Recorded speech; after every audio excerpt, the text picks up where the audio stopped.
Hi everyone, and thank you for coming on this joyous occasion to talk all things Samuel Ross and all things SRA engineered by Zara. I'm Lynette Nylander. I am the Executive Digital Director of Harper's Bazaar, but more importantly, I am a fan of the gentleman to my right and the gentleman to my left, and this collaboration, this meeting of the minds. John is an entrepreneur, a polymath, and the creative thinker around the medium of food. Sam Ross is a fashion designer and artist. I mean, I've known both of them for a really long time. Sam from when I lived in London, John from when I moved to New York. But I think it'll be really interesting to explain how you two both know each other. Yeah, I mean, I'll never forget the day I met John, because for the first time in design, I felt like I'd seen someone who I could relate to. It was in maybe 2012, 2013 Salone, right? It gets blurry pre-pandemic, but somewhere in that zone. It was just refreshing to see someone from the other side of the pond that was part of the diaspora who kind of saw things in a similar way, and we kind of felt we were on the cusp of newness coming into the industry. There were new players that, when you kind of study the fields of applied arts, just didn't exist in the history and lexicon of it. So when you go to these places, you start seeing other adventurers basically with the same curiosity. It resonates, and you just don't forget things like that. Yeah, it was a breath of fresh air to see, because like you said, it felt like they were hiding something from us. It's like, hold on, wait, this is going on once a year. Yeah. And it just opened a lot of doors and a lot of eyes to see what was happening in the design space, how that coalesced with the art space, and to see you there, and you're younger than me, and to see that curiosity, I was like, all right, the kids are all right. Where does your work converge, and what do you admire? Well, I think that the thing that we both have in common is that we both are keen to tell stories. Yeah. And we use food as a medium to tell stories of the global South, of the global majority, and looking at the intersection of art, design, fashion, and all things culture, and how these things meet, and figuring out how to connect and combust and bring some radical ideas to these spaces. 100%. It's almost as though we both have this interest or penchant for the hidden parts of society. Yeah. You know, being able to kind of turn that stone or that coin and be able to reflect that to other people who are part of that, which is the global majority, is probably at the crux of what we do. Right. And also finding a way to make that an emotional experience that kind of resonates with people is probably how we overlap. Sam, I want to talk to you about your evolving relationship to garment making. What makes this reiteration a good idea for the now? I'm really interested in how the collection is really rooted in dressing for now. Yeah, I think the role of an artist and designer is to reflect society. You're supposed to reflect the times that you're in at that moment. Yeah. And to be open to hearing and seeing and feeling what is actually happening. And actually what we need are really pragmatic, earnest and honest solutions through the medium of fashion. Yeah. And this idea of a garment system which is at the right price, which is everything here is under 315 USD, with the same fabrics that you'd see on, top end brands, Yeah. is a searing edge to say, no, actually, this is what the new standard should be based on how people feel and what they need for now. Yeah. So I think there's just a radical honesty in proposing a solution like this. And you talked a lot about this idea of access, and I think that's what makes this such an interesting proposition, is that access, and who can see it, who can envisage themselves in it, and why that matters. And I want you to talk a little bit about that. I think it's important that you need to tell a story and represent more just a human and global group of people who you actually resonate with. We got into this weird silo where we're all in fashion together, but we want to find ways to separate ourselves, even though we all want to be in the same space together. And I think price has been that barrier. If you think about access, it deteriorates the barrier and actually focuses a little bit more on affinities and connections, which you might call community or similar interests. So I think what we're trying to do here is say, you can have shared interests, you can have a particular sensibility, but that doesn't need to be determined by price as a barrier. And you've thought a lot about that in terms of the aspects and elements of design, and in terms of the fabrication, you've been really careful about wanting to lean towards more of an organic way of looking at materials and seeing how they all come together. Why was that important? You know, like around the time I had the first White Cube show, I started getting into tailoring, and I spent a lot of time on Savile Row in London. And the more I understood, again, as like someone very new to the space of tailoring, the quality of fabric choices they made were all about breathability, comfort. So in this collection, a lot of what you're going to be seeing are washed and are mottled and waxed cottons, organic jerseys, herringbones, and that's where I'm actually starting to bear my own personal preferences of how we should engage with material and fabric into the clothing solutions that are being proposed here. You're not seeing ultraviolet block flat colors with perfectly placed prints. You're seeing the hand of the artisan and the screen printer in the imperfections and the uniqueness in each of the print details. There's something there about making clothes that feel human and more delicate. That is just a case of maturing as a designer. Sam's written or proposed 10 tenets of the line. How would you describe the tenets I'm about to read out? I guess they're like principles, and the principles aren't super heady. It's more just since like the sale of a Cold Wall, my business partner Yi and I have had time just to kind of like observe and travel and think about what it is just to be human and live, and we've tried to base some of these words on just what it is to move through society. So it's garment system, comfort, leisure, respite, dissolving price barriers, an increased focus on organic and craft components, social mobility, relaxed, elegant uniforms, durable, discreet, wearable, tailoring, and a global majority focus. The first one I'm going to pull out is leisure. So why is leisure, or the idea of leisure, important when you're thinking about this? I think it comes almost down to like comfort and like casual movement, where you might do a bit of calisthenics and then you might go into a meeting and you might go for a coffee run and then you might catch up with some friends. It's like finding ways to have maybe 1 to 2 outfits that are appropriate for all those tasks that you don't need to think about. And a huge part of having this really like pragmatic list is that we're talking about normal aspects of everyday life and trying to use design to solve problems there. And I think it's really interesting how you spoke about the idea of growing up and that your uniform or your aesthetic changes with that, and you want to kind of almost stay true to yourself. Your life is different. And how have you thought about kind of the aspects of that with this? I don't want to feel like I should have to compromise my essence or my background or cultural nuances or, preferences in terms of style and material. I don't want to lose that to then feel like I'm part of society. Like, we all need to go into a bank to do check-in. We all need to go and look at raising a mortgage. We all need to go into, if you've got younger family members going to like a parents' evening or school evening, I want to make sure that we have garments that are well suited for reality, because we already have amazing stories being told in the more conceptual parts of fashion. Gorkpor is doing great on its own, but what about that middle space between the liminal space? What clothes go there? What are the clothes for the silent moments and the moments of respite? And that's where these keywords in this collection really came into life. I feel like you operate from a space of respite and leisure. You can be in the most formal situation ever and it always feels like John's time. So how does that kind of everyday leisure show up for you?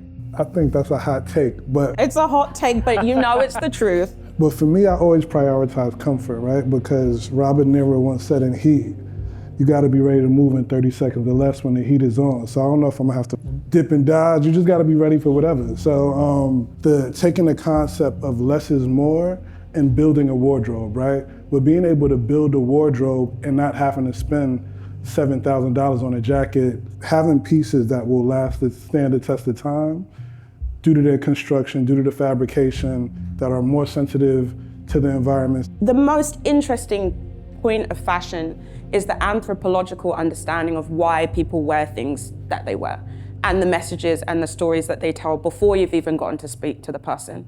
That, to me, will always be the enduring, idea of what interests me about fashion. And I think that you've really always astutely understood that.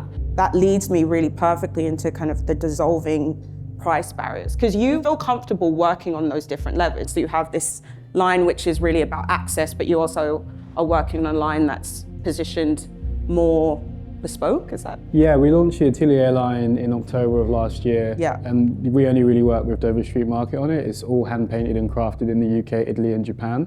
So on one side we have this like pursuit of craft, which is, you know, very low quantity, only with ateliers, only with artisans. We're making a very small amount of product. And it's more about conservation and like procurement of garments, which then go into academia, institutions and museums like SCAD now. They have like a few pieces that haven't been shown before. And on the other end, it's also like rooting ourselves in reality. So then what am I doing to actually serve them and to serve the populace in terms of garments that they can live and work in? Tailoring is one. I touched on it a little bit earlier, but I do want you to shout out the kind of, you went and studied with Savile, or you went and observed Savile Row tailors, right? To kind of infuse those tailoring techniques into what you're doing. So why is tailoring a part of these kind of core tenets too? I think with tailoring, you can't hide. You know, like you are cutting and you're working with like a master cutter and there's no space to hide. And I think that's what's really enticing about designing ready to wear, is that you can't hide. In, you know, ideas which might be more avant-garde or based on runway, there's a lot of space to make that more so like a piece of artistic communication, which means it's not really about how it works with the body at times. It's actually more about the, you know, the shapes and forms cladding the body and telling their own story. But when it comes to ready to wear, it has to work with the body. It has to fit in a particular way. The weights need to be set in a very specific way. And Savile Row, it's iconic, and it's still the highest level when it comes to actual artisans and craftspeople. Like without Savile Row, we don't have a McQueen. You know, to give a food example of, I think of tempura, right? A lot of people think about Japan when they think about tempura, but that technique got to Japan through the Portuguese, right? So I think it's like this, I think the interesting point is always at the collision of culture, of ideas, of class.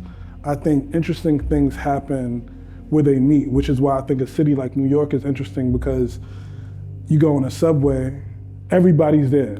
You know what I'm saying? And it's like all of these ideas, you could have got off on 96th Street, you might have got on 149th, and y'all all are going to Canal Street. So it's like this kind of universe where it all comes together, I think is where the best magic happens. 100%. SRA Engineered by Zara was profiled in this weekend's Financial Times How to Spend It. If you haven't read it, I really recommend you doing so. And one of the things you said in it was, it's about an item within the collaboration. It's neither a hoodie nor a suit. This is an offering for the space in between.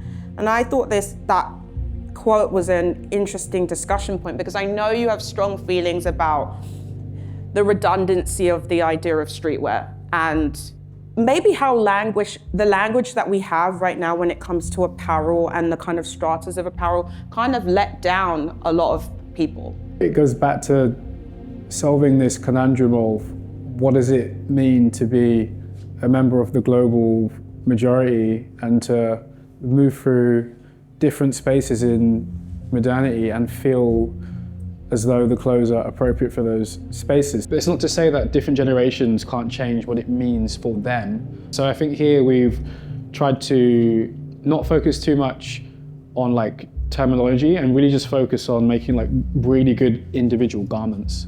Hence why we've kind of pushed this idea of like a garment system, because it immediately removes itself from any type of wear or placement. It's a series of solutions to be worn, and they can be worn high or low or left or right, but they're just beautiful pieces to be integrated into a wardrobe.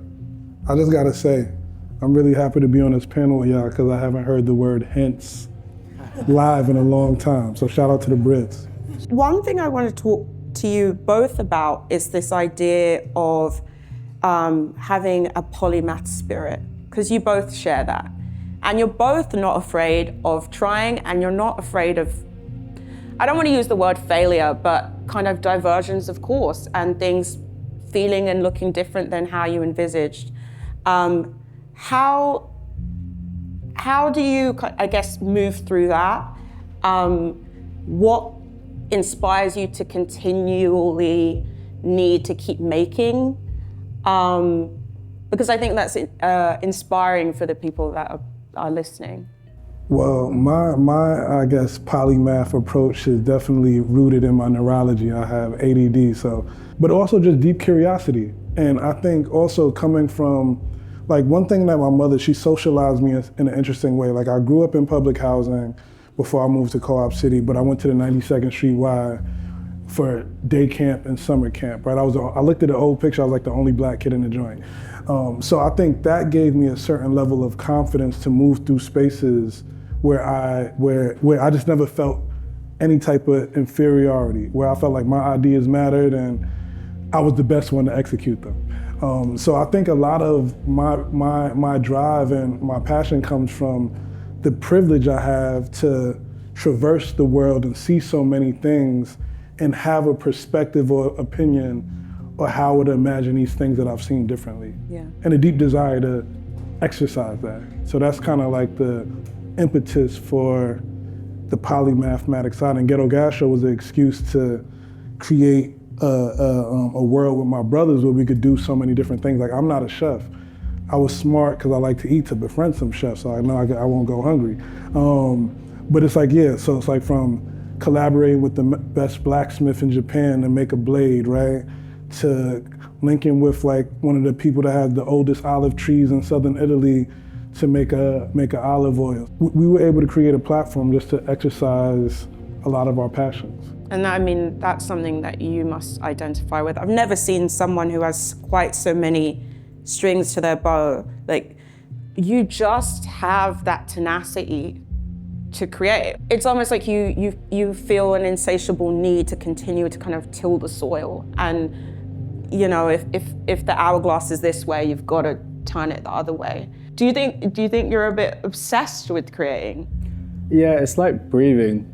I think it started from basically coming from a really like creative household, super bohemian, but we had no money. So like, if you're poor, you will never want to return to it. So one part is probably, I am not going back to that, and that's fine now, but it becomes like a way of like freedom and escapism through creativity. And then it starts to mature from just being expressive, and then you kind of might study it here and there. Then it becomes about like solving problems that you see. It might be gaps in the market. And then it becomes about proposing solutions for questions that maybe haven't been asked. And then you're starting to determine the future.